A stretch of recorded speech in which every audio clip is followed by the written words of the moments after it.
5 Live. Senate inquiry into Portico's definitive agreement postponed. That's because David Gegg did not show up. Tonight, he is accusing Senator Janelle Chanona of bias, saying he will appear if Chanona recuses herself.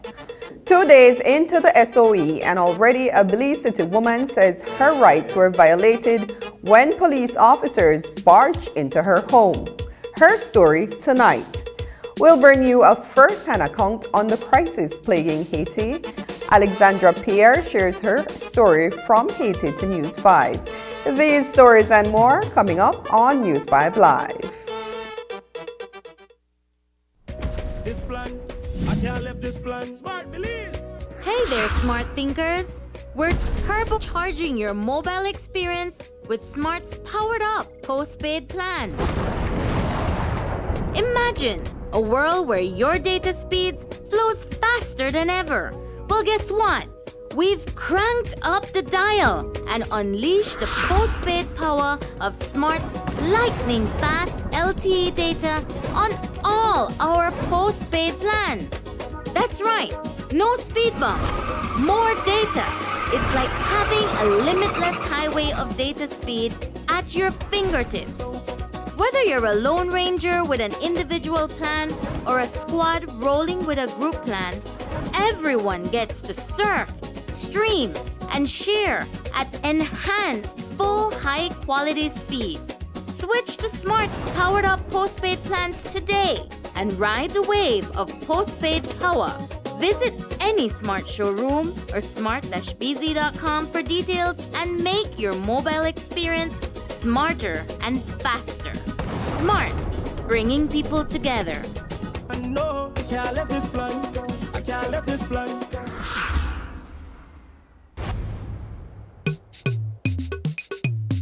Upcoming enhancements to My Social Security. The new healthcare provider feature seamlessly connects healthcare providers, insured persons, and employers to facilitate the payment of sickness benefits. Here are the enhancements. Registered healthcare providers will create and submit online medical certificates using their healthcare provider accounts. Insured persons will receive a link to view the medical certificate to complete and submit their sickness benefit claim. And employers will receive an email notification of their employees' sickness claim. Also, the insured person and their employer will receive a copy of the claim decision letter after review.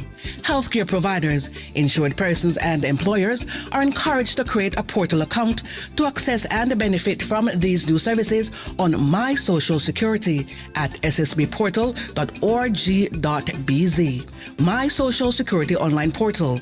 New healthcare provider feature coming this March. Social Security at your fingertips. Live your best life with savings, sun, and fun only when you shop at Cellular World. Upgrade your tech today and stand out this Easter. Budget phones now as low as $49. Entry-level Android phones starting at an all-time low price of just $115. Samsung Galaxy phones backed up by a 1-year warranty starting at just $269. Or save even more with the Redmi gaming phone as low as $259. Tablets for kids starting at $155. TVs, speakers, power bank. But that's not all. Get a chance to win a one-night stay for two at the Sleeping Giant Rainforest Resort by the Belize Collection. Or be one of our 5 lucky winners to win an exciting triple adventure package for two with Chukka, including cave tubing, zip lining, and an ATV tour. WhatsApp us at 615-5141. We can ship your purchases safely countrywide.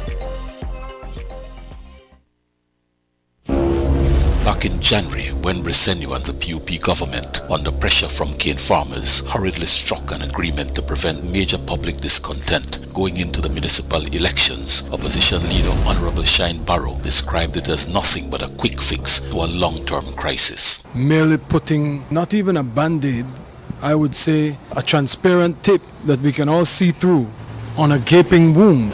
The opposition leader predicted that once the elections were over, the government would break its promise. I can't feel happy for the Caneros because we'll be back at square one in 3 months. I guarantee you within 3 months there will be no inquiry completed, there will be no analysis, no data, no nothing. As predicted, cane farmers have had to write Briceño to complain that the Commission of Inquiry, which he promised to establish within 30 days, has still not commenced after 2 months and counting. In a follow-up release, the cane farmers wrote, BSCFA calls on the Prime Minister to stay on track and to establish the Commission of Inquiry forthwith, or shall BSCFA have to remind him where is the track? I would not waste my time in answering the BSCFA. Now that the municipal elections are over, Briceño does not care what cane farmers or Belizeans in general think. I don't care what anybody says.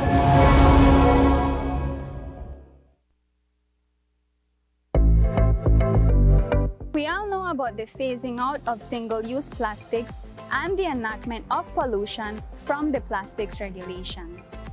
One of the key components in this regulation states that for an item to be considered biodegradable, it must consist of more than 50% of bio-based content.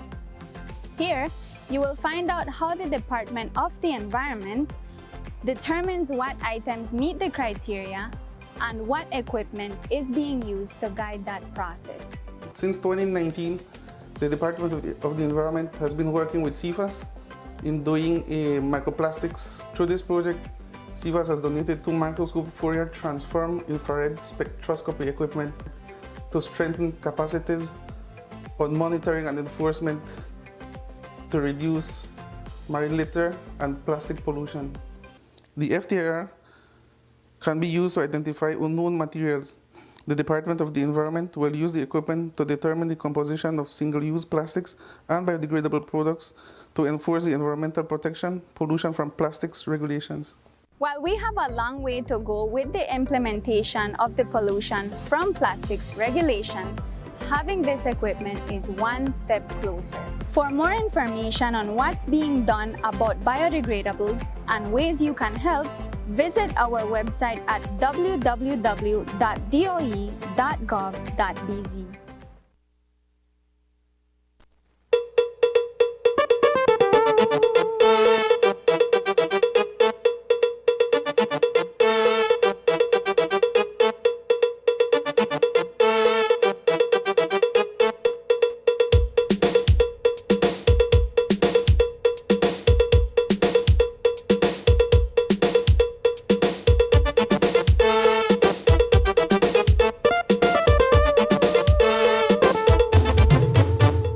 newscast is brought to you by the Belize Bank Limited.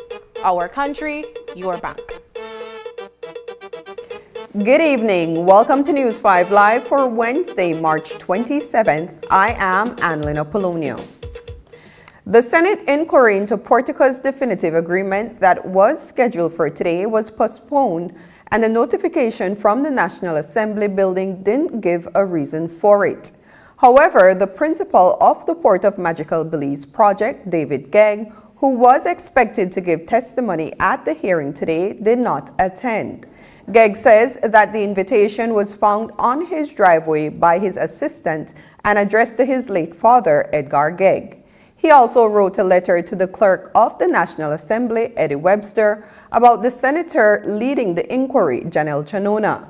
Gegg tells Webster about a letter sent by Waterloo Holdings CEO Stuart Howard to Senator Chanona a couple of days before she had announced the launch of the inquiry lends itself for anyone to infer an appearance of bias by Chanona, and says that this, without mention of other matters, suggests that Chanona is compromised and that she is incapable of objectivity.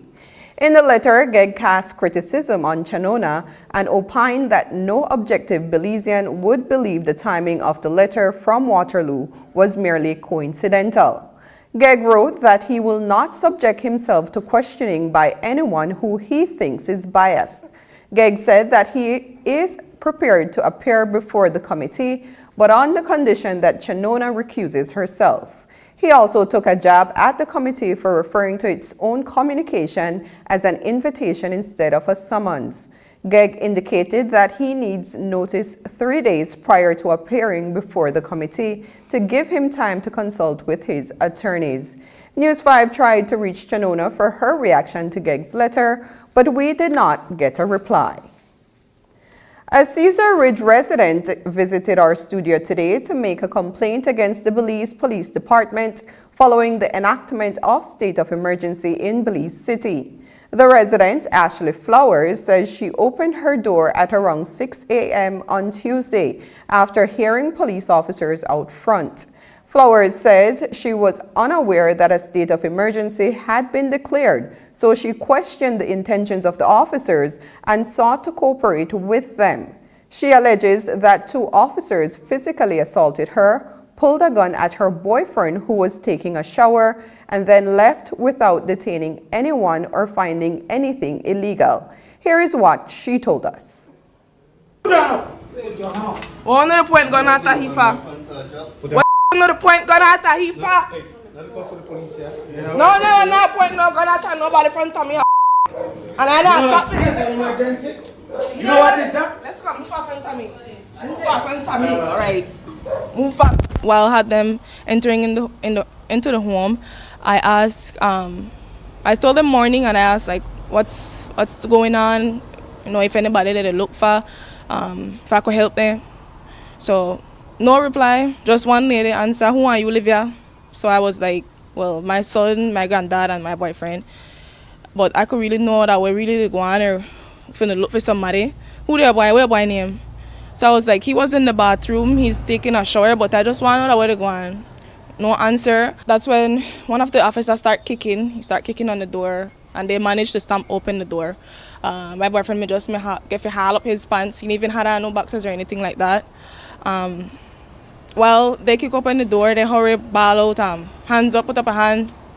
So that's when I haul up my phone because, like I said, I was cooperating with the officers, but they got me to the next point that I was being disrespectful as well. I was using obscenity as well with them. And I was asking the officer, like, why would you point the gun into his face like that? And when he noticed who was in the bathroom and it wasn't a person who he was looking for, he then excused from there and started walking to my direction. And then that's when I started to back her up because he was literally in my face.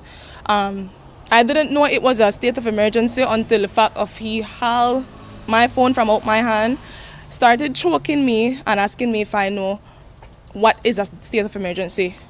After he finished with choking me, he stoned me between a stove in our house and some tools that my dad had at the side of the stove, and he stomped me to the side and he punched me to the face. I still have a swelling to my side of my head, and I still have the scratches and the bruises on the side of my stomach.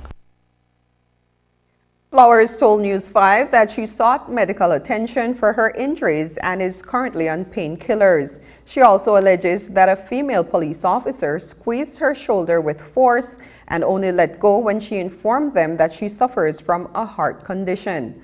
Flowers added that her rights were violated and she hopes that she gets her day in court. Haiti finds itself amidst one of its most severe crises in decades. The collapse of the central government has left the prime minister stranded abroad while gangs rampage through Port-au-Prince to prevent the establishment of a new transitional government. However, in certain regions of Haiti, the memory of living in a functional state has faded. Tonight, we bring you a first-hand experience from a Haitian whose life has been turned upside down. Her name is Alexandra Pierre. She is 25 years old and says that this is the first time she has experienced such a crisis. I'm 35 years old. I've never lived that situation in Haiti since I was born. So I'm used to the instability of the country. I'm used to regular strikes, mobilization in the streets. But we've never been in a situation where you cannot go out anymore. Usually you have the mobilization during the day, and at night you can spend some time outside.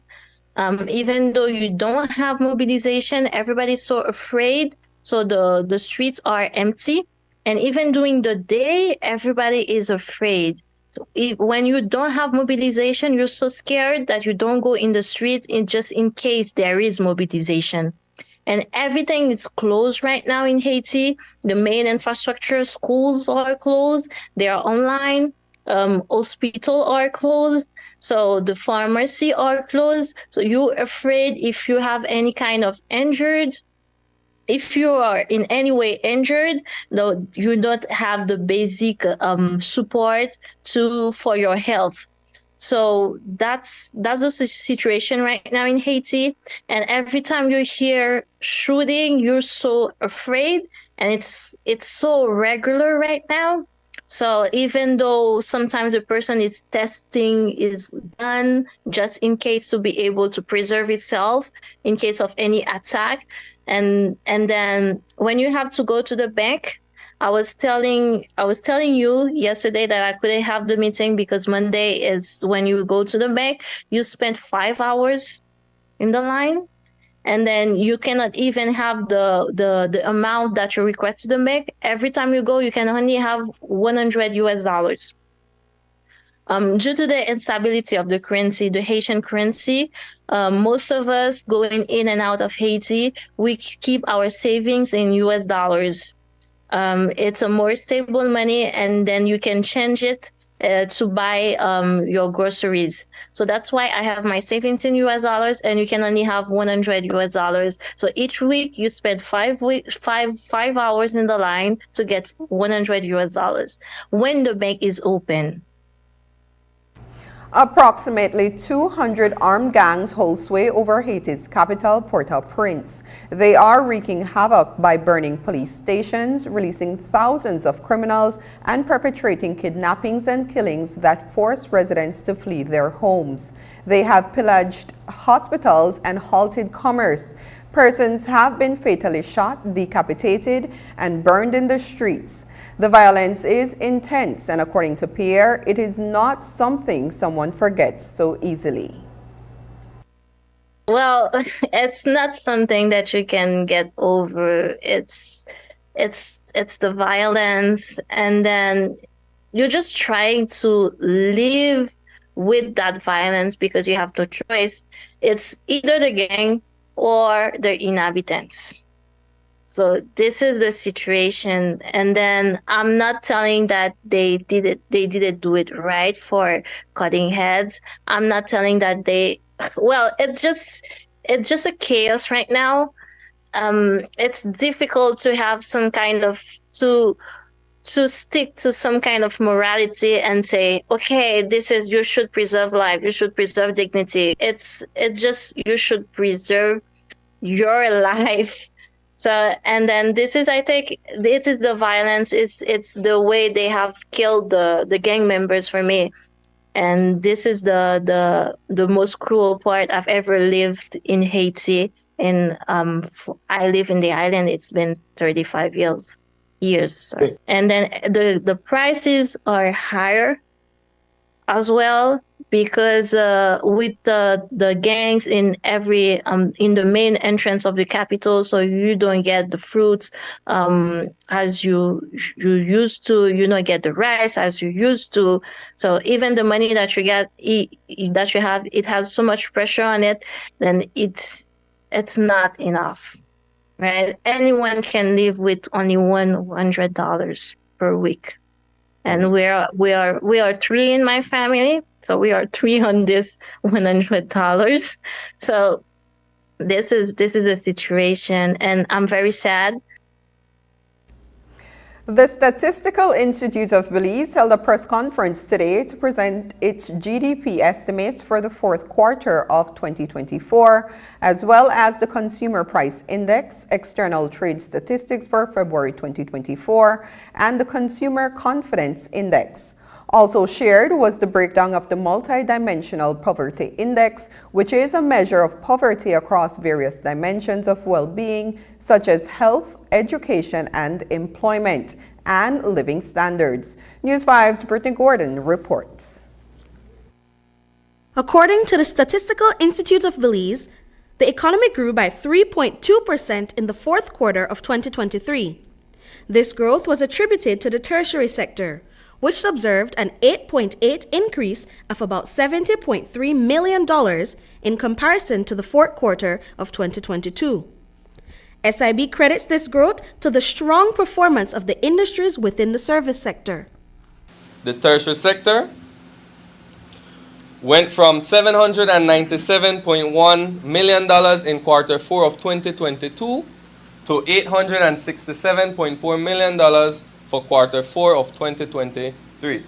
This is an increase of $70.3 million or 8.8%. Mainly driven by an increase in the hotels and restaurants industry, transportation, we see arts, entertainment, and recreation, the industries that have a tie to the increase in tourism movement, right? Looking at the other services, admin and support services went up by 4.5%, as we see an increase in BPOs and also travel agencies and tour operators. So two things that are increasing, the call centers, and since we have tourism movement, we see the travel agencies and tour operators also increasing. We have increases in real estate, 1.8%, human health, 2.4%, slight decreases for wholesale and retail trade, communication, and other services. Adversely, the primary and secondary sectors contracted, undergoing a 3.1 and 2.8 decrease respectively. This puts the primary sector down by an estimated $5 million, and the secondary sector down by $8.8 million. These declines were attributed to poor weather conditions that negatively impacted water levels and subsequently resulted in low crop outputs and electricity generation. Now, for banana, if we look at the levels, that 21.3 is still low, but 2022 was such a down year that when we compare the two periods together, we will observe an increase. But compared to before 2022, we see that overall banana is still down, right?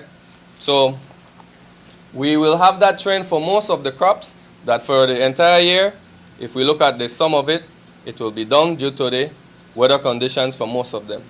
Now conversely, we see an increase for livestock. So overall, livestock saw an increase of 18.4%, where we had cattle up by 24.5%, pig up by 22.1%, and poultry up by 11.2%. So even though we saw declines in the crop, livestock offset that decrease, and that's why when we look at the primary sector overall, Even though the crops were affected, we saw 0.8% decline because of the livestock going up.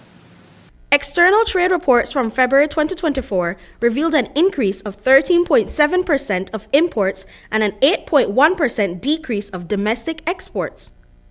The most notable contributors to the increase in imports were machinery and transport equipment, as well as minerals, fuels, and other lubricants. The decrease in domestic exports revenue was attributed to several key exports. Animal feed revenue plummeted from 10.1 million to 2.8 million as exported quantities fell by more than 2/3 during the period. Likewise, sugar exports saw a notable decrease of 6.8 million, dropping from 10.7 million to 3.8 million, with earnings down by 64%.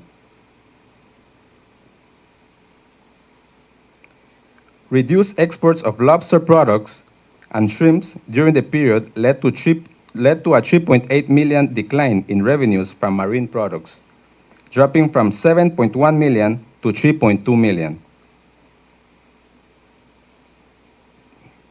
Diminished volumes of orange concentrate also contributed to a downturn in exported citrus, declining from 4 million to 1.7 million. Despite the general decline in domestic exports, bananas experienced a significant increase of 7.4 million, surging from 5.1 million to 12.5 million, with quantities more than doubling for the period. Additionally, other exports category went up by 1.8 million, from 6.2 million to 7.9 billion, due to wooden furnitures and crude soybean oil. Brittany Gordon for News 5.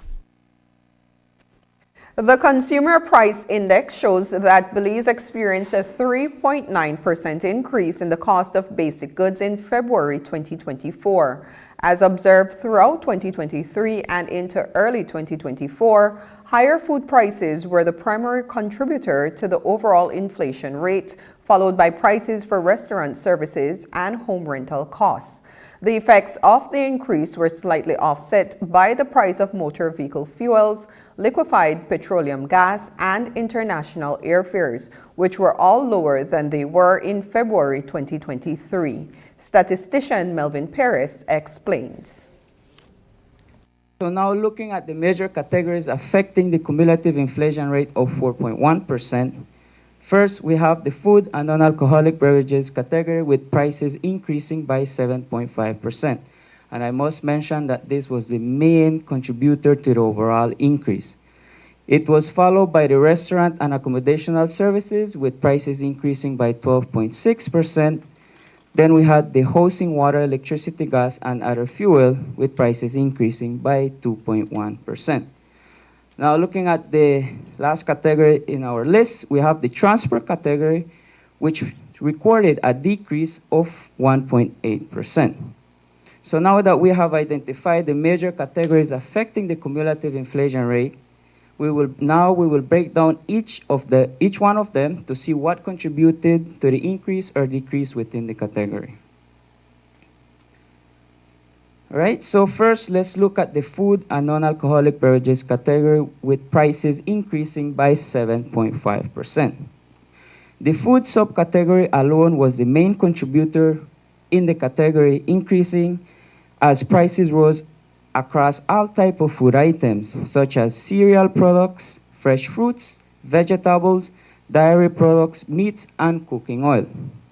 Looking at the table, we can see that most of the items went up by almost more than 10%, specifically natural milk, evaporated milk, powdered milk, orange, celery, cilantro, onion, green corn, sweet potatoes, cassava, plantain, black beans, and sugar.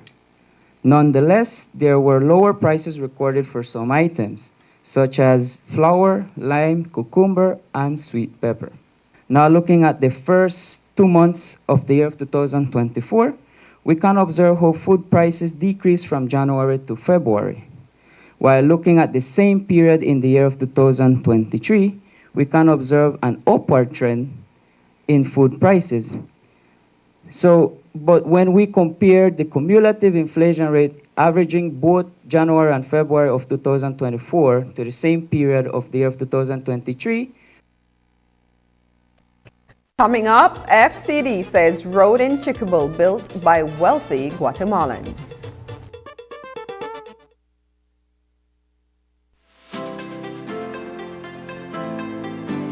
Discover a shopping experience like no other at the V Department Store. They carry a vast array of products at unbeatable prices. Elevate your shopping journey with affordability, diversity, and accessibility at the V. Conveniently located at 1745 Coney Drive in Belize City.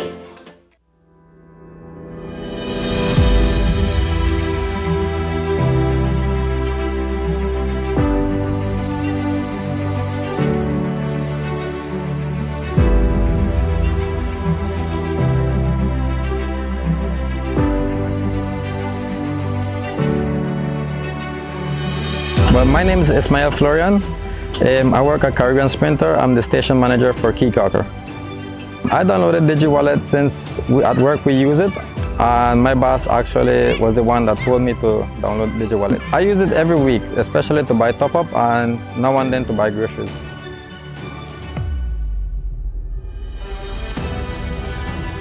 Live for Free is going to help me with everything since I'm not having to pay anything for 1 year. When I chose Mr. Valencia Teol, I chose him as my person to pay it forward to. I really chose him because back in the day he used to help me out, so I'm just trying to help back our friend. Do you want a chance to live for free like me? Just download and use the DigiWallet app. Thank you, Digi.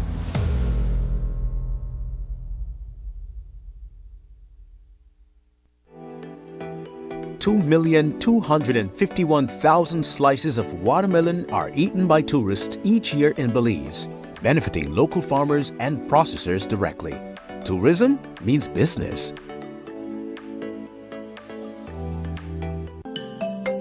Uh-oh, what are those? Germs! That's right, they're germs, and they love to spread. Uh-oh. And how do they spread? Hands.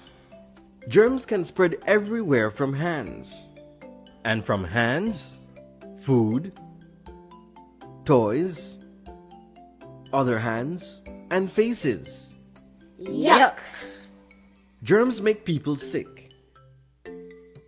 And that's why it's important to wash hands.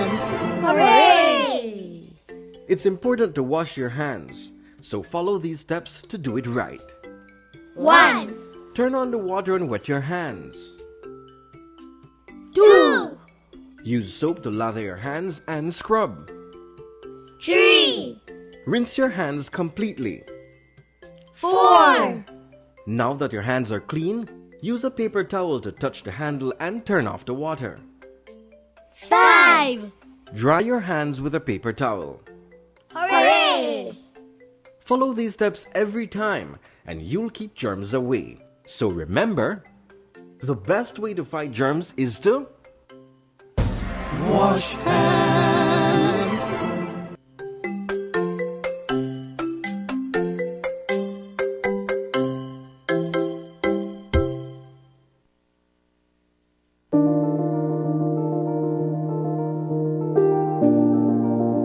Happy Women's Day to everyone. Annually, March 8th, International Women's Day, is observed globally in recognition of the achievements of women across social, economic, cultural, and political arenas. We use this time to reflect on our progress made, to call for change, and to celebrate acts of courage and determination by ordinary women who have played an extraordinary role in the history of our communities and our beloved country, Belize. International Women's Day has been observed since the early 1900s, and in Belize, we utilize this entire month of March to not only celebrate, but educate, inform, dialogue with women from all areas of Belizean society. This helps us to accomplish the necessary changes that need to be made in our programs, projects, and laws. The theme for this year's Women's Month is Inspire Inclusion, Count Her In. This means that when we inspire others to understand and value women's inclusion, we forge a better world. And when women ourselves are inspired to be included, there is a sense of belonging, relevance, and empowerment.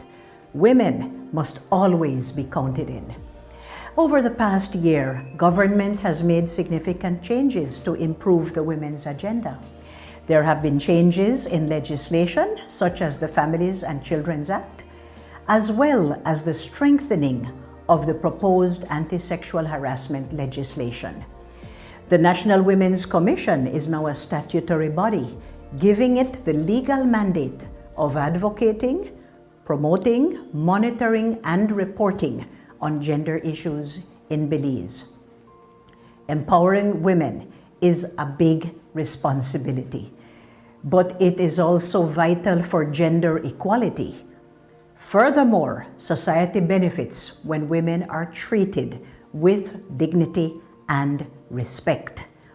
Women are undoubtedly turning the world's attention on ourselves. It may have been previously impossible, but it is now doable, and we are doing so now. Women are achieving incredible heights and breaking glass ceilings. For example, the increases in women leadership positions and women as proprietors of small, medium, and micro enterprises. Women are joining every field and succeeding in all of them, demonstrating our abilities. But there is still a long way to go. So let us join hands in removing the barriers of negativity and making sure that women's participation will strengthen our society in every way. I want to wish everyone, all Belizeans, especially our beautiful women, a happy Women's Month to all.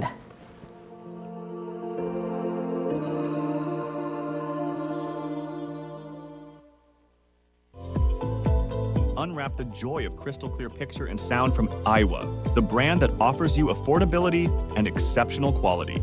Iowa has a wide range of exceptional products to choose from, such as TVs, speakers, headphones, home appliances, and much more at affordable prices that won't break the bank. Enhance your audio-visual entertainment experience with Iowa, and for your convenience, parts are readily available in country for hassle-free maintenance. You can find Iowa products at your local electronics store countrywide. Choose Iowa, the best in home entertainment and household appliances. On Tuesday, we told you about the illegal road built in the Chiquibul forest by Guatemalans. That road originated from a town across the border and is believed to have been used for cattle ranching. It's a serious problem that Friends for Conservation and Development, FCD, continues to face as the co-manager of the Chiquibul National Park. FCD's Executive Director, Rafael Manzanero, told News 5 that heavy machinery was used to build this road, indicating that big players are involved. He says that Belizean law enforcement authorities need to have a permanent presence on the grounds to prevent these types of illegal activities. It is the first time that we are really documenting a road, to that, in terms of that magnitude. So it is one of our high concern to us. And so it has already been validated. It is in the park. It is within Belize. It is by Guatemalans. And so now the point is what to do with that. So I am glad that some of the recommendations that we put forward are probably going to be pursued. And that is good for us. Seeing the road, that means like heavy machinery was used to construct the road, which means that, as we have suspected, we have bigger or more wealthier persons behind these things happening in Chiquibul. Yeah, that's correct. So we see that with heavy machinery, of course, those are more investments, and these are not really done by poor people along the adjacency zone, but more than likely, we believe they are by cattle ranchers in terms of trying to find an area where to get water. We need to provide more for the cattle ranching activities in that southern zone of the Rio Blanco. So this is in the extreme south of the Chiquibul National Park. Is it getting worse? I think, I mean, if we start to look at in terms of the mobilization of people along the area, it is not as extensive as before during the Chatero days. But what we see is now a different kind of individuals involved in the territory. And so these are more heavy investors. And I would say the cattle ranching activity is still within the 1 to 1.5 kilometers of the western flank of the Chiquibul National Park and Caracol. How soon is it expected for that road to be destroyed? Well, we are going to continue on, of course, along with the patrols on the ground. But I tend to think, Ippolito, that the destruction of the road, either by using dynamite or explosives, it will basically serve to show the kind of the action being done by Belizean authorities. So that is positive, because you bet that, I've known in Guatemala, people can go back again and fill it in back again and use it once over. So I tend to think that the first action, yes, is really to find a way how to destroy that, and then to have a presence on the ground to ensure that people are not coming back again to refill it or to use it otherwise. We also broke the news that Belize Defense Force soldiers destroyed 2 wooden bridges built by Guatemalans inside the Columbia Forest Reserve. Those bridges were used to facilitate the entry of trucks to extract timber, such as rosewood and other precious woods. FCD reported that the illegal activity appeared recent, with amounts of timber stacked up. Manzanero says these activities are found dangerously close to the Machaquila Conservation Post. It was shocking to the extent of the area being used and occupied. We do know that illegal logging has been ongoing in the Columbia River way from the early 2000s. So we do know there has been extraction of rosewood and other hardwoods from that area there, but basically looking at the construction of wooden bridges in the area, it really means that it's not only horses that are coming in to extract the timber and moving it to Guatemala, but basically it's also really truckloads that are using that kind of territory for the extraction of timber. More than likely, it is rosewood if there's any left around that particular zone there, and then also sapodilla that would be used because these are really more primary woods that are being used in Guatemala these days.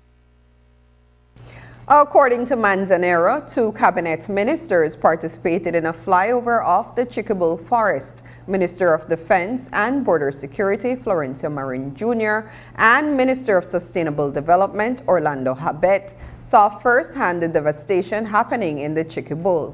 Manzanero hopes that with this information, the government can act more appropriately. Opportunity of taking Minister of Sustainable Development, that's Honorable Habet, and also Honorable Marin from Border Security. We had the opportunity of flying them over the area of Chiquibul and Columbia River, and so they do have the first-hand information in terms of what is happening along that area, which for me, I would just hope then that by themselves seeing it firsthand, they certainly do know the gravity and the magnitude of these problems, and that it really should be, of course, at the governmental level, really to address, these, transboundary issues. We have noticed that it does take that footworks, it does take the patrols, it does take to have a presence in the area, but it needs to have a presence that is, and the key word is a presence that is assertive. That is important, because you can have men there, but if you are not really assertive, then you still cannot really be able to do the work. So my feeling is that in the Columbia River, it has to be boosted up with that assertive move. We have documented from early this year that Columbia River really has a lot of other issues beyond the Chiquibul. So we feel that there's now a movement of more people, human footprint, expansion in the Columbia River Forest Reserve. And frankly, by seeing the kind of the bridges, that means that they have really felt a level of comfort. They have felt a level of confidence that they can be able to do extraction of timber in truckloads from that area there. In December of last year, the Belize Peace Movement got the High Court to issue a consent order requiring the Elections and Boundaries Commission to submit to the claimants a report with recommendations. Those recommendations have to do with how the redistricting process will be carried out. But the report has not yet been tabled for debate at the National Assembly. And today, the Belize Peace Movement's attorney, Arthur Saldivar, said they are concerned. In terms of whether or not that proposal is one capable of addressing the malapportionment that was originally sought to be addressed, it falls woefully short. It is a joke. And I do believe that this is one of the reasons why the government is embarrassed to even bring it to a debate, because it would be thoroughly turned down and exposed for what it is.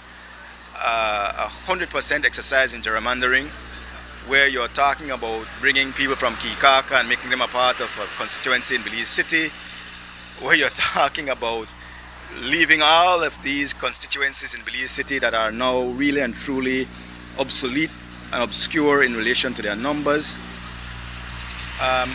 It is certainly something to be said in terms of the seriousness or the lack thereof of the administration in doing what is necessary to ensure that the democracy is given a fair chance of operating the way it should.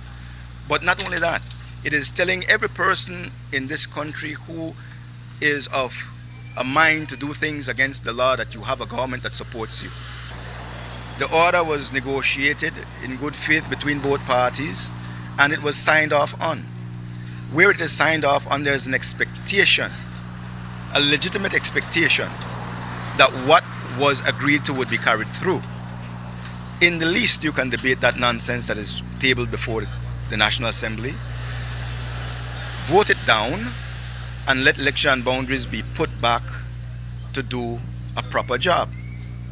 But doing nothing is basically signing off on an unconstitutional state of affairs which will not bring about a legitimate government if an election is called. And I'm hearing this nonsense that there needs to be some census done before we get to do. It would have been better to have the data from that available. Nonsense. You have already done a re-registration exercise. When it comes to the electorate and the redivisioning of constituencies, it has nothing to do with the general population. It has everything to do with the voting population. After the break, Belize has new gender policy. But first, here's the weather update with data from the National Meteorological Service.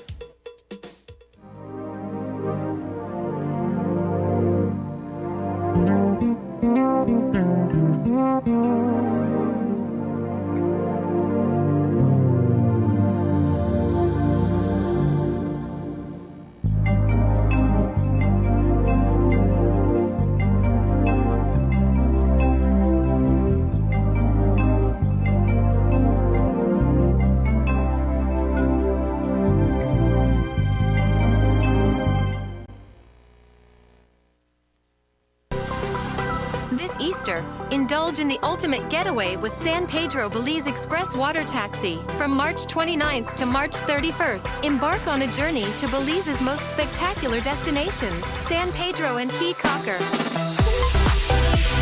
Relax and unwind as our experienced captains navigate you through scenic routes. Whether you seek thrilling adventures or simply wish to bask in the sun, our Easter ferry service is tailored to your desires. Our catamaran vessels will be the highlight of your trip, offering an unparalleled experience with comfortable seating and breathtaking views. Secure your tickets now and embark on an unforgettable expedition to discover Belize's natural splendor and create lasting memories with San Pedro Belize Express Water Taxi. Seize the moment with your loved ones and let the magic of adventure unfold. San Pedro Belize Express Water Taxi, your gateway to a thrilling adventure on the islands.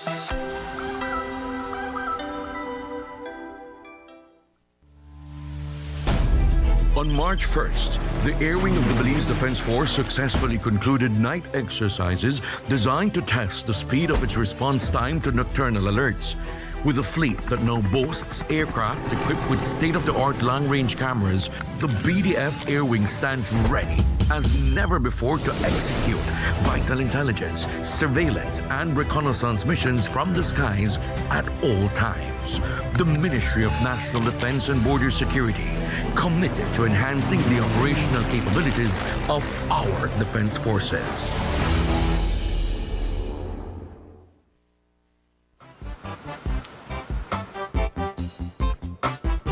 That'll be $50. Thank you. Wait, hey, this 50 is a fake. How do you know it's a fake? What are you talking about, sir? How can I identify a genuine note from a fake note? Well, a genuine 50 has a watermark with the Jaguar and the written words of the 50, also a thread. Know your money and know a fake one when you see it. Do not rely on any one security feature. Look for the clarity and quality of printing. The printed lines and colors should be sharp and clear. Feel the quality of the paper and the raised print. Hold the note up to the light to see the windowed security thread. It should form one complete line when held up to the light. The watermark and denominational electrotype. The Jaguar is the watermark in the $100 and $50 notes. The Sleeping Giant is the watermark in the $20, $10, $5, and $2 notes. The see-through feature. The parts of the design printed on the back should fit exactly within the unprinted areas of the front to form the complete design. Check the $100 note for the toucan hologram with the periwinkle flower overprint. Tilt it to see the small images of the toucan and the numeral 100. Check the $50 note for the green foil angelfish. Check even closer. Use an ultraviolet light to see the fluorescent features. Use a magnifier to see the microlettering. Tiny letters that read Central Bank of Belize and the value of the note. Stop the circulation of counterfeit Belize currency notes. Pass all counterfeits to the police at once. It is a criminal offense to hold or use a counterfeit. Be safe, be sure, know your money. Life is full of precious moments worth cherishing, moments that shape our present and lay the foundation for our future. But amidst life's beautiful tapestry, there are uncertainties we must confront. How do we secure today while protecting tomorrow? Introducing RF&G Life Insurance, your partner in safeguarding what matters most. With a RF&G Life Insurance plan, you can ensure financial security for your loved ones, providing them with a safety net for the future. From identifying and recommending plans suitable for your unique needs to expert advice every step of the way, RF&G Life Insurance is committed to protecting your family's legacy. Choose RF&G Life Insurance for peace of mind you can rely on. RF&G Life Insurance, securing today, protecting tomorrow. Your life, your legacy.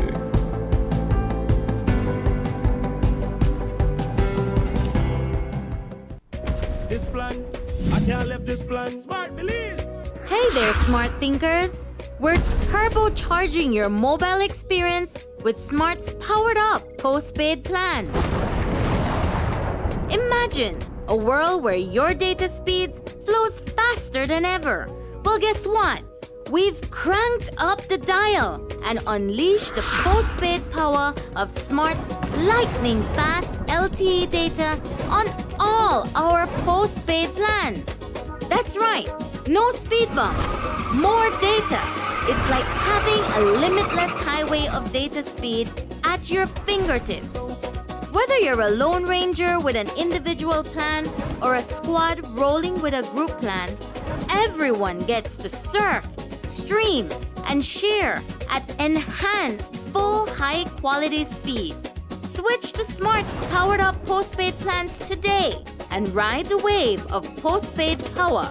Visit any Smart showroom or smart-bz.com for details and make your mobile experience smarter and faster. Smart, bringing people together. I know I can't leave this plan. I can't leave this plan. Belize now has a gender policy after 13 years. The 2024-2030 gender policy was approved and adopted by the Cabinet on Monday.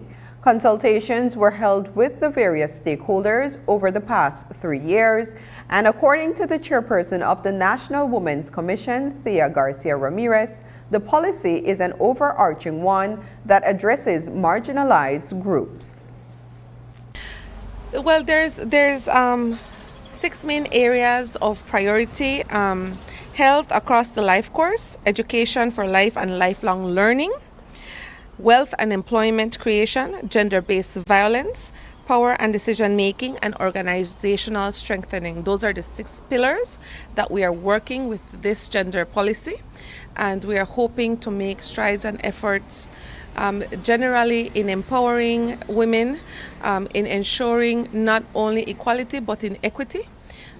Many of us have different starting points, and I think that is something that we sometimes fail to realize. We don't all have the same socioeconomic background. We don't all have the same educational level, and so naturally there are some people, there are women that need more help than others in order to attain what we would call basic and dignified standards of living, access to different things like education. So not only equality but equity. Women in leadership roles in the church were also a part of the consultative process, and while the church has its stance on certain groups on gender issues, Garcia Ramirez says the women leaders in the church gave their support to the policy. Well, what it does for people who are marginalized, and I know that this is a point of contention, but this is from the government's point of view, and the government is duty bound to ensure that it does the same for all citizens. And so in areas of discrimination, it speaks to how we can, through social and behavioral change, and there's a whole strategy that we are implementing now, to ensure through education, through advocacy, that those incidences are certainly minimized. We are going to use education, we're going to use advocacy, and sensitization, really. Live and let live. Feedback from the Council of Churches and other groups. But I'm happy to say the consultations were extensive, over 3 years worth of consultations with various groups. Even the media was invited, was sent the draft, and were given an opportunity to peruse it, to ask questions. We had a very lively and informative session over at the Radisson with media. We also consulted with women in leadership positions in churches, and so they are definitely what this policy speaks to in terms of even women within very conservative communities like Christian and church, and so they also supported unanimously as a group. They supported the national gender policy. At the adjournment of Tuesday's Senate meeting, NGO Senator Janelle Chanona ended the session on a somber note. She rose to speak on the numerous incidents of violence against women that have occurred over the last 4 weeks. Chanona spoke directly to her Senate colleagues, urging them to contemplate the gravity of these events and to deliberate meaningful solutions. It is not your daughter who is grasping their cell phone, trembling fingers, trying to send a text to your wife to tell them that your intimate partner has just dealt you a death blow and you're trying to get a message out for them to save the baby, your grandchild. It's not your grandchild. It is not your daughter who is in a car being chased by her ex-partner only to end up in a car accident and to have your daughter's ex-partner come up to the car and tell you, if I can't have you, no one can have you.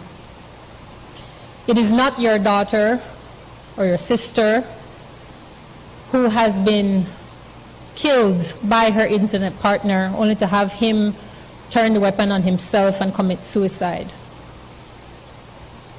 Details resembling those cases have happened within the last 4 weeks, Madam President, right here in Belize.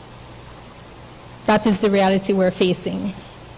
Last week I heard mention that there was a woman who was facilitated with a home and so relieved that she's now in a safe space because she has been removed from a cycle of violence. The reality is, if we are not providing opportunities for equity and equality and addressing gender-based violence, wherever it starts, in language, in the streets, in the workplace, in Parliament, we are setting the tone for how our women and girls will continue to be treated. And I call this out as a matter of urgent importance because we cannot have high-functioning, damaged people trying to help damaged people. We have to make sure we are able to be healthy, fulfilled, and feel safe. The Briceño administration continues to make efforts to reform Belize's criminal justice system. On Tuesday, Iman Courtney, the lead senator for government business, introduced 3 legislative reforms to the Senate. These bills are intended to expunge certain convictions from an individual's criminal records so long as they have served their time. It also aims to provide a mechanism for alternative sentencing for individuals who are convicted of crimes that are not of a serious nature. Senator Courtney explained further. The idea is to recognize that people who have been rehabilitated, people who have paid their debt to society, should be allowed to be reincorporated into society and a criminal record against them being expunged. Having a criminal record, Madam President, as you know, affects many persons applying for jobs, applying for visas, and applying for other services, where an application form requires you to say, have you been found guilty of a criminal offense? The purpose here is to, in the limited number of offenses listed in the Act, is to expunge those convictions in the circumstances established in the Act by the board that will be established by the Act. And Madam President, the purpose of that, as I say, is to allow those persons who have served their time and who have been rehabilitated to have their records expunged, and therefore the stigma of their conviction would be removed. There is a provision that precludes the disclosure of that person's conviction after their record has been expunged. Madam President, the second piece of legislation is the alternative sentencing bill. This bill, again, Madam President, is designed to repeal the existing legislation. What the judiciary reported was that between 2016 and 2022, over 60% of the 5,388 convicted persons serving custodial sentences at the Central Prison were convicted and imprisoned for immigration offenses and other non-violent and less serious offenses, such as non-payment of the debt, fines, and maintenance orders. The prison is filled, Madam President, with persons who have not committed serious offenses, important offenses, yes, violations of law, but the judiciary has no tools with which to provide alternative modes of sentencing. When we return, Customs seized suspected uncustomed liquor at Victor L. Bryant warehouse.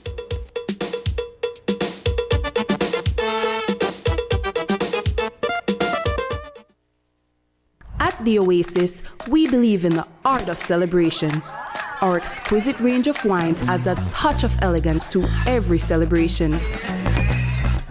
Elevate your sports night with the finest spirits from the Oasis. Savor the victory with every sip. Love, laughter, and the perfect blend.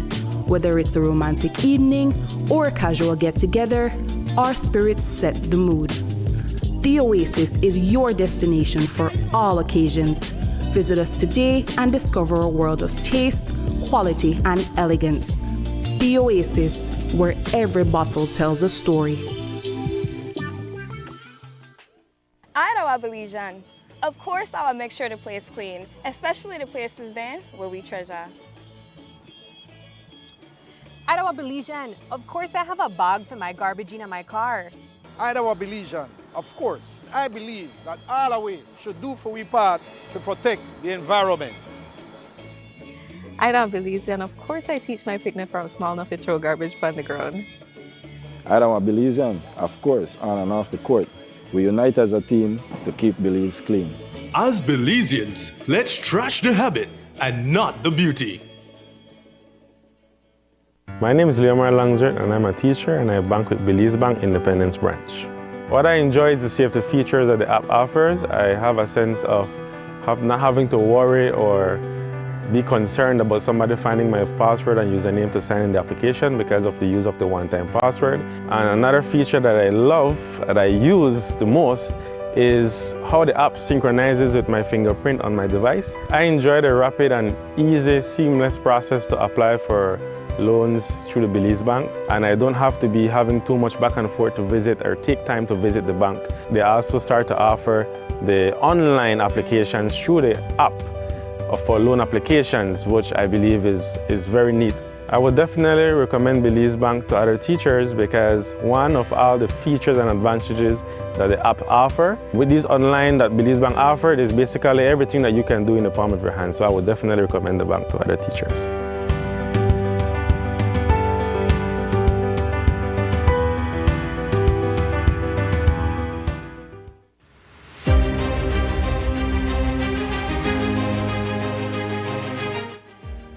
Under the leadership of Honorable Jose Abelardo Mai in the Ministry of Agriculture, Food Security and Enterprise, a Curacao-free zone that had flatlined under the previous administration was brought back to life and is now performing as a major revenue earner for the government and people of Belize.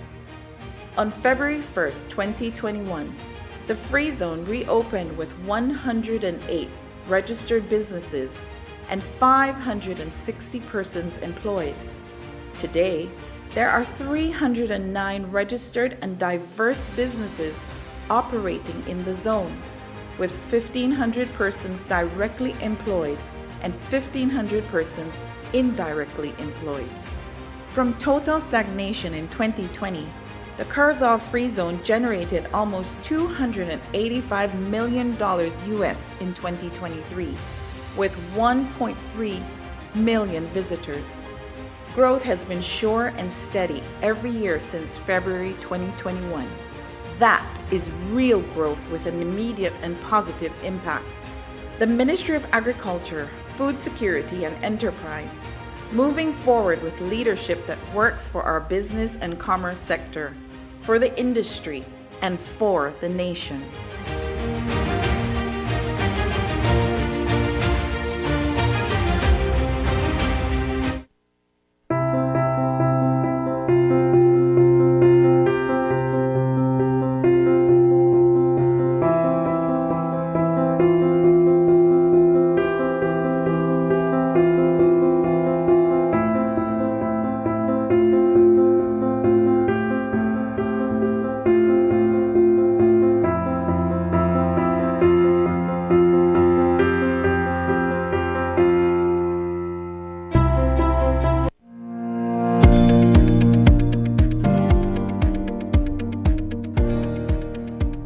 It's really important for us as mayors to be able to have this sort of retreat, to hear some of the challenges we face and really refocus and as one of the speakers said, rethink and reimagine how you address the challenges that a 21st century municipality faces. We believe that by bringing all our mayors together, we'll be able to get them to be able to, share, learn from each other, and certainly work together. I think that is very, very important.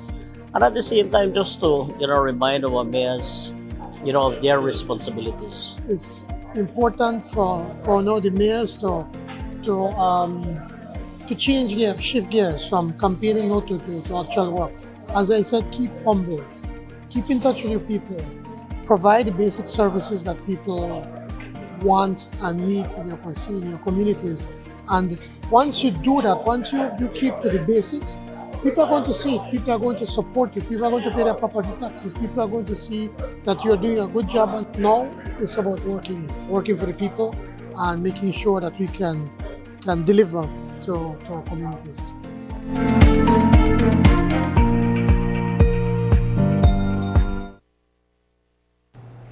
Belize received approval for the Korean Economic Development Corporation Fund, and under that eligibility, a team of consultants from the Central American Bank for Economic Integration, CABE, visited the country last week.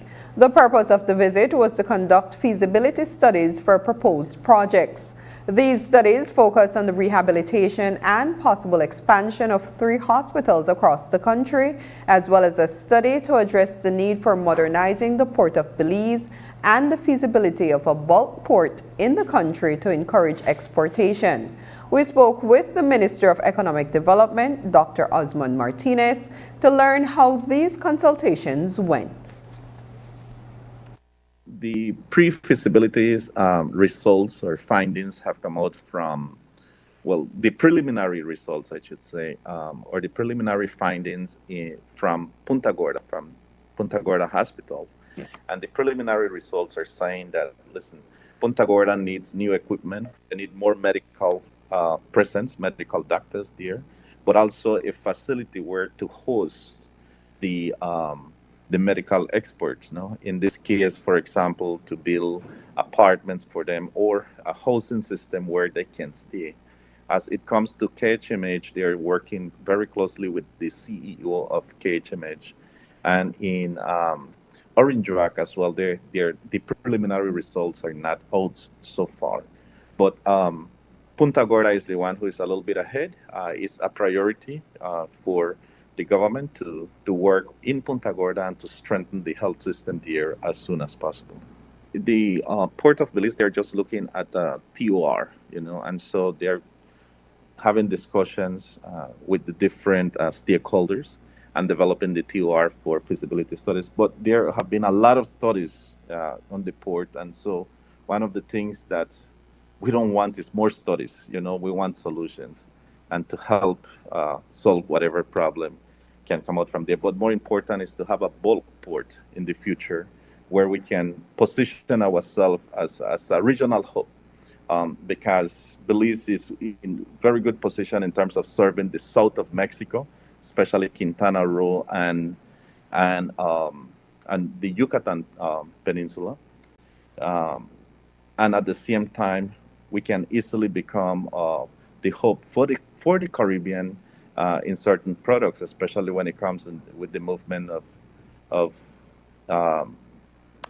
products that comes from Mexico or even from Guatemala. In addition to that, there is a very strong link right now in terms of regional economic integration.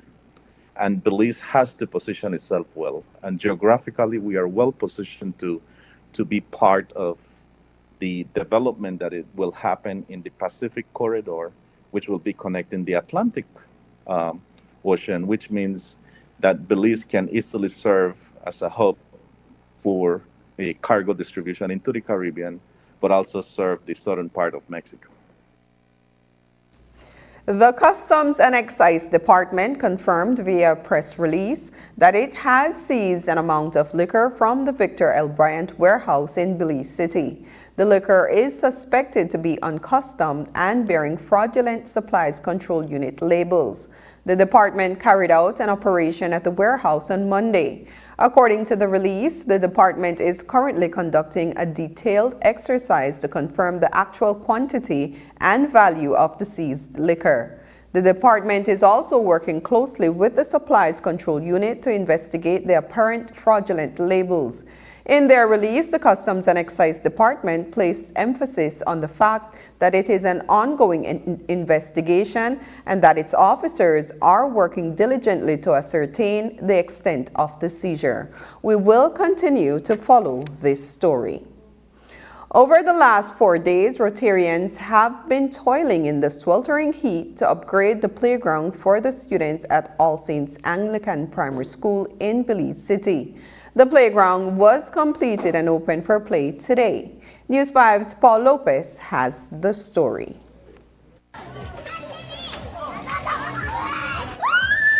All Saints Anglican Primary School in Belize City has a new playground.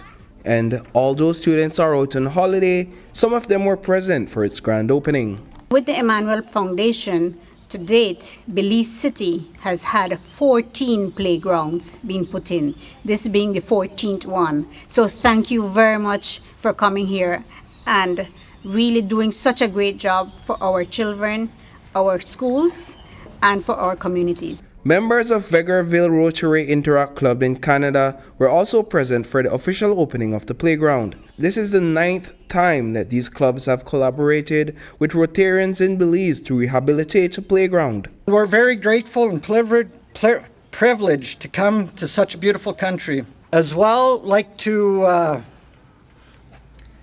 thank the Interact Club for kind of going beyond the call of duty. Yesterday in the heat, it was a pretty crazy event. And also a super big thank you to Cisco for providing the party and all the other help that you have given us. A special shout out to all the amazing students I had the privilege to work with. That we all united to a common goal, to build a playground and to bring joy to the children in this community. Our hard work, teamwork, and positive spirits kept us motivated to keep us working. Together we laughed, we learned, and we made a lasting impact. I'm grateful for each and every one of you. A little over 600 students are enrolled at All Saints Anglican Primary School. The Rotary Club of Belize undertakes these kinds of creative educational initiatives as part of its annual service projects, which also includes feeding and literacy programs. For the teachers, the students, and the community for All Saints, this playground is a gift that has been donated by not only the Canadian people, but the Rotary clubs, the Interact clubs who come here every year to do these projects, who get such a good feedback from us for doing these projects. And so I hope from the community, local community-wise, that you take care of the playground. We found that playgrounds actually enhances the attendance at school, enhances the educational opportunities for children because they wish to come to school. We pledge that the playground will be a safe place for our students, that it will be a place of friendship and camaraderie for our students. That is our pledge. On behalf of everyone, I would want to thank the Rotary Club of Belize, the Rotary Club of Vegreville, the Emmanuel Foundation of Canada, the Vegreville Interacts, who have been here. They have had a change in temperature whereby it is -40 right now, and it was snowing when they left home to come and be in this blistering sun hut. And they have done so without even complaining. So let's give them a round of applause. Reporting for News 5, I am Paul Lopez. Up next, MIT officer discovered in house of police raid targets.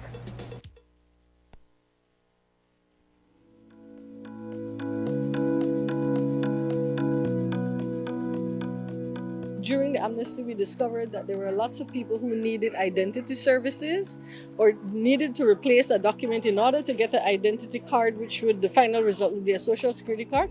So we approached Immigration, Ministry of Immigration, specifically the Department of Nationality and Passport. We approached Social Security, and we floated the idea of coming together and bringing the services to people in their community. Every district will be covered. We'll be going there and providing this service to people who need it on the weekends. We took the entire nationality and passport department out, which means we're doing passport application, nationality application, and residency application. I am a single mom, and I feel like if I come here, it will be more easier for me, and less money I will pay if I go to Belmopan and do all those. It's been good and easy for me because it's weekend. I don't need to take off from work, and it's very convenient for me not going to Belmopan, having that hassle, making appointments.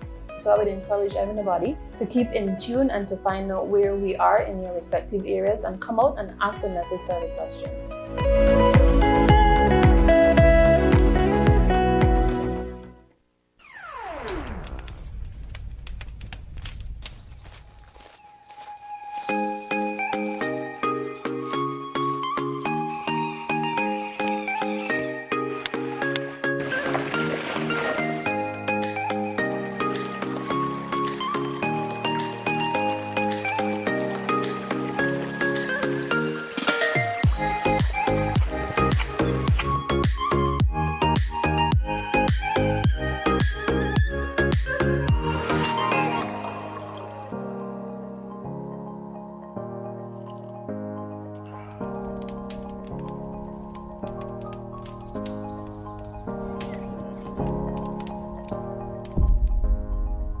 Explore the great outdoors with Benny's quality and savings.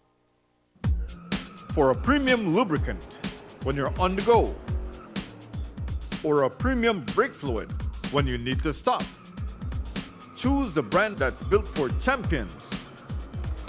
Come to Premium Lubricants, distributed by Enrique Martinez and Sons Limited, 2 miles Philip Goldson Highway, Belize City. WhatsApp us at 606-4154.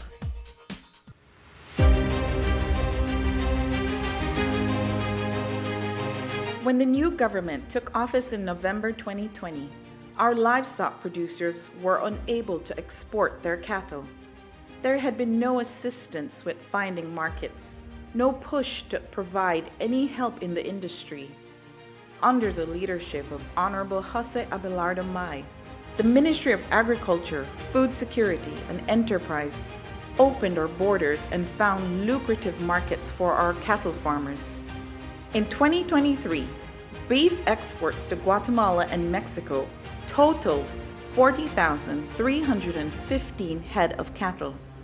That's $70,551,250 in revenue. This represents an increase of 21.4% in comparison to 2022, with a 38% increase in revenue.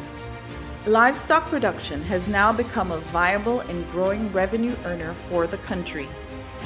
That is real growth with an immediate and positive impact.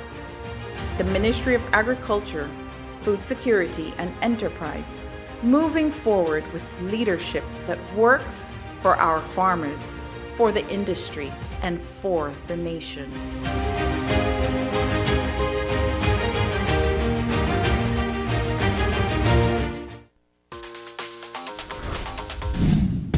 I'm connected. Yo. I'm connected. We're connected. Create the perfect broadband bundle that fits your style with Smart Connect. With the Junior Bundle, get 50% off your national calls and up to 6 gigabytes of data at no extra cost. Get postpaid added for an additional cost of only $25 with the Prime Bundle. Stay connected with unlimited smart-to-smart calls plus 6,300 megabytes of data and free international minutes. For the family, pay $28.13 more and get the Binge Watchers bundle with Netflix. This bundle gives you 4 profiles with unlimited streaming on multiple devices.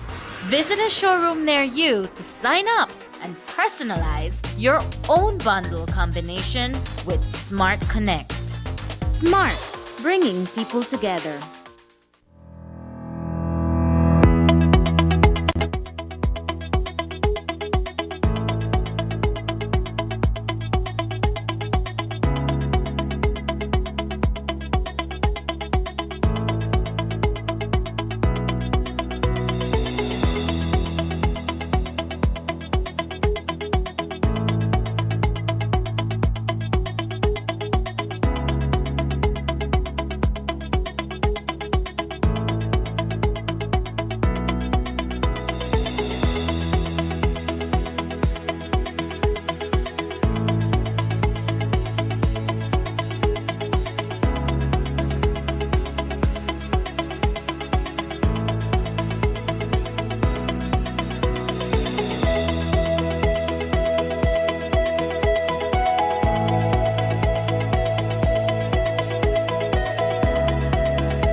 The declaration of the state of emergency has resulted in several police raids in areas of high gang activity or in the homes of crime-affiliated individuals. On Tuesday morning, during one of those raids, an officer of the mobile interdiction team was discovered in the homes of one of the targeted individuals. Commissioner of Police Chester Williams said that the officer, John Gamboa, is a relative of the homeowner and wasn't breaking any law by being there. I think Mr. Gamboa lives with the daughter of one of the persons in that particular area. They are his in-laws. If there was nothing illegal found at the home when the police raid, then I don't see what charges can be levied against him. It would have been good if he was not there, certainly. But again, his common law and his child lives there. And if he sees the need to go and visit them, then we can't stop him. Do you see this as a possible compromise in terms of information reaching out of the police department, given the familiarity between these two persons? I don't think so, because Jean Gamboa would not have known of the SOE. And if a matter of fact, if he had the information then, and he would have shared it, then we would not have found nobody at the house. But in terms of other operations, the MIT might be going on that he could warn somebody living in the house? Certainly that's something that we'll have to look at. St. John's Credit Union in Dangriga is boasting spanking new offices. The branch opened its doors to Dangriga residents a little over a decade ago, and now it has moved into its own building. President of the Board of Directors, Alvan Haynes, explained what this means for its members in the culture capital. We're now at a membership of over 5,500 in Dangriga and Stan Creek District. And we purchased a property some years ago and got it renovated, completely redone for our self-owned branch office. So this was the inauguration of our very own office that we now own.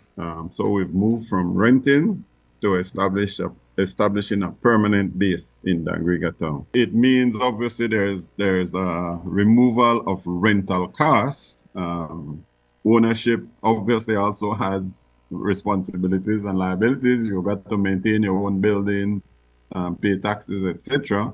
But it means that we don't need to undergo that concern that we'll outgrow the building or we will need to ask for upgrades or extensions on the building because it's now ours. We've planned for growth. We have the ability to expand the building upwards as in the future if required. We can also now invest in things like our own backup generator to continue operations in cases of extended blackouts without having to require landlord's permission to put permanent structures, etc. So the overall feeling is one of comfort. And that's the news. Tonight's broadcast is available at channel5belize.com on both our Facebook and YouTube. I'm Annalyn Apollonia. From all of us here at News 5, have a good night.